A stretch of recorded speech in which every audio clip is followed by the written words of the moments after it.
This is our Neuro tray part 2. I did organize it, but this is not how I would organize it for a case.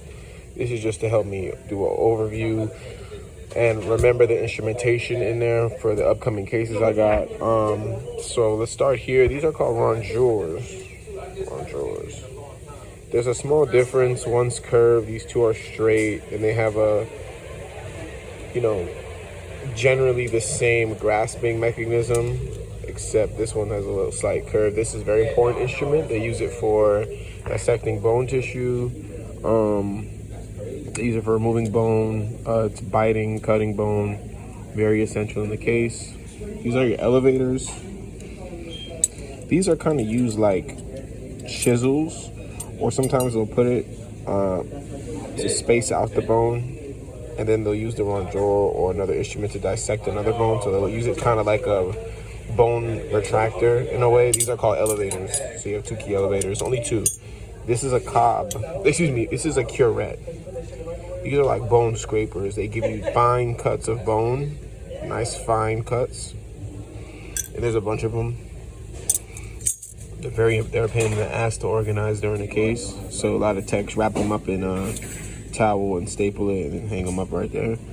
These are called these are the cob elevators.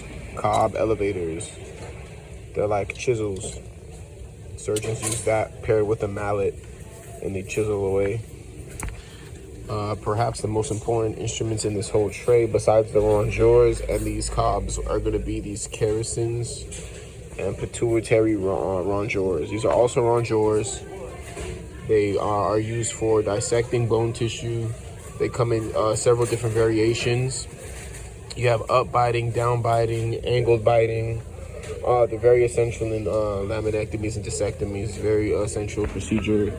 Very essential tools. Surgeons will use them pretty often for neuro cases. So this is the neuro case for spine, not neuro brain. It's not the craniotomy tray. This is just for spine surgery.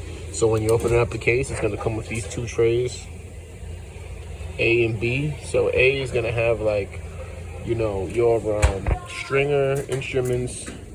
It's going to have your forceps and scissors, Fraser suction, Penfield Woodson, nerve hooks. And then here's going to have, B is going to have like the bigger instruments like your cobs, your rongeurs, curettes and things. So that's how that would go. The sterile processing, the setup on a field would look a lot differently.